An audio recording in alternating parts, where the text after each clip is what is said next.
Hi, we're Richard and Jackie from Early Retirement Wanderlust. Most regular viewers of our YouTube channel will know that we've just come back from a 5-week tour of northern Spain and France, and we've been asked by quite a few people if we've got any rough costings of what we spent. So even though we know we did it on a budget, we've had a pen and paper out, we've done the maths of it, and we're going to share that with you now.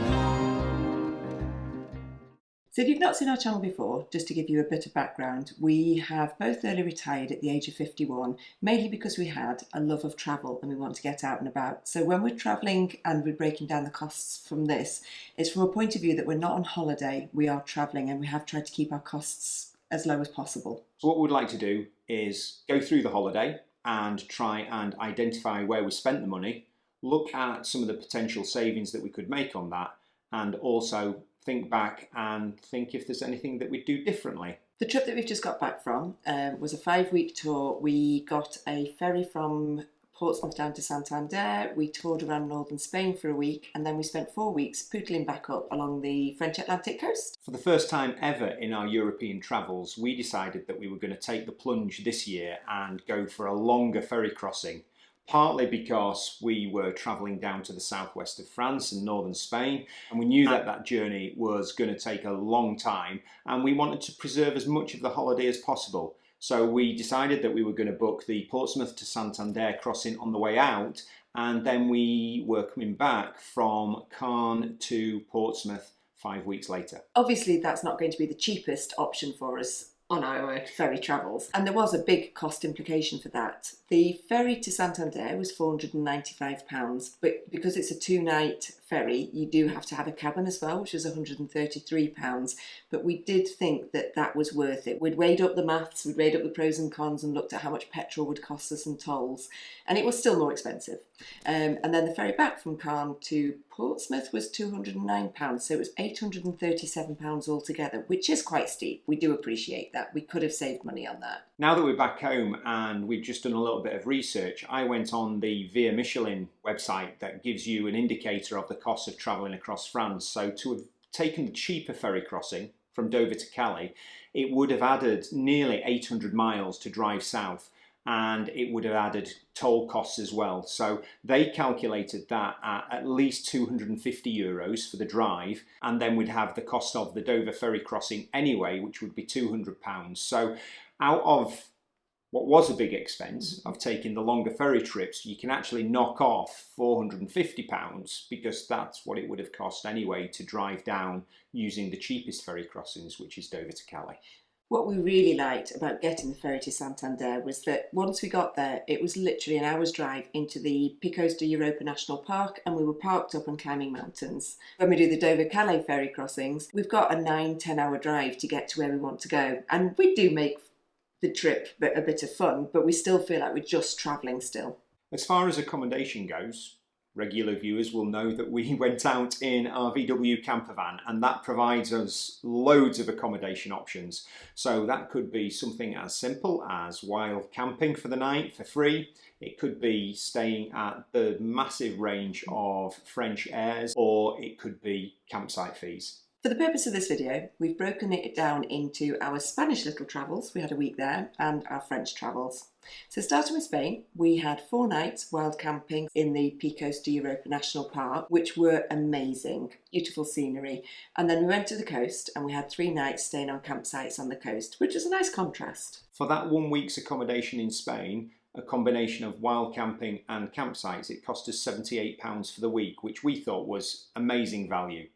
After that, we spent 4 weeks travelling up through the French Atlantic coast and some of the islands of France. We would have liked to have found free park-ups more frequently than we did, but that was not to be for lots of reasons. So we did stay on campsites for most of it using our Axi card. And actually, for 4 weeks accommodation in France and the £78 that we spent in Spain, we still only spent £457 for 5 weeks accommodation, which I think is a real bargain. Regular viewers of our channel will know that when we talk about the fact that we retired, we wanted to just go travelling, and we have to do that on quite a modest budget. In England, we try and keep our budget to about £120 a week, which will include our food, most of our petrol, and any other little expenses if we want to go out for a coffee somewhere. In Europe, we converted that to €140 a week, which actually we stuck quite well to. The total that we spent was actually only £668 for 5 weeks. Now, we did have to make a lot of sacrifices to keep to that. We tried to keep to our basic principles of cash is king, so we had our euros for the week and we tried to make it last as long as we possibly could. One of the things that we realised that living in Spain was much cheaper than living in France, so our money went much further south of the border, and when we got into France we had to spend quite a bit at the supermarkets, but we weren't quite prepared to go to bargain basements, so we wanted to make sure that we enjoyed our time away and that we ate fresh food, and we knew that there was going to be a compromise there and it was going to cost us money. Yeah, and I suppose, again, because we weren't on holiday, we did go around the supermarket with almost like a calculator and a little tally to make sure that we did stick within the budget, but that's just good budgeting as well. We can't be retired, travel for weeks on end and expect to just have an unlimited amount of money. So yeah, it's worth it. Whereas we thought that spending more on the ferry was definitely worth blowing out on that a little bit. We know that we need to keep our weekly spend to the budget, and we were dead chuffed that we did. One of the big questions when you're going on a European road trip and covering just over 2,000 miles is how much is the fuel going to cost? Fuel in France and Spain is pretty comparable to UK, but we know we definitely save money by taking the longer ferry journey. So in our just over 2,000 miles, we spent just over 400. It was £401 on diesel during the course of our trip. And that took us door to door from Yorkshire and back to Yorkshire. And that takes us to our last cost, which we thought would be so much more. Tolls. We thought we'd be taking lots of tolls when we were in France, but actually we went up the French Atlantic coast, and I think we've only got €12 of tolls altogether, and £37 was the total. And out of that very modest toll bill, we had €16, which it cost us to get to the Ile de Ré, which was the best money that we spent on the trip, because it was probably one of our favourite places that we visited on the trip. So our final costs for a 5-week trip of fun and adventures to northern Spain and France.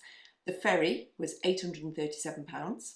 The accommodation was £457, which worked out at just over £13 a night. Our living expenses, which included all of our food, coffees, and actually laundry bills, because we spent £26 on doing washing, was £658, which we worked out to be about £18.80 a day. We did stick to a very modest budget there. Our fuel costs for the 5-week trip and just over 2,000 miles was £401. We spent £37 on tolls, which included the bridge crossing to the Ile de Ré. And all of that, if we've done our maths correctly, adds up to £2,390. Amazing for a 5-week trip to Europe. We could have done the trip a lot cheaper if we'd saved on the ferries. We could have spent a lot more money on food, but we had an amazing time and we're happy with what we did. There's probably a couple of little tweaks that we would put in place if we were to go again. We probably discovered too late the Camping Car Airs app, which is quite new in France, I gather. There's a private company that has renovated a lot of the old camping airs, and there is a cost. You have to either pre-book or pay at the barrier to get a spot on these places. We tried a couple of times and we wanted to pre-book, but you had to have already loaded the app and you had to have paid a fee of about £40. Another thing that we would potentially slightly tweak is that at the start of July, the discount codes on a lot of the campsites started running out, and we think that for the purposes of the trip, we would have probably looked to get back into England by the end of June, the start of July, so maybe cutting our trip a little bit short. Or going a week earlier. One thing we did discover is that we really loved northern Spain, so next time I think we will probably get the ferry to Santander and get it back from Santander so that we could actually stay in that region rather than driving up through France.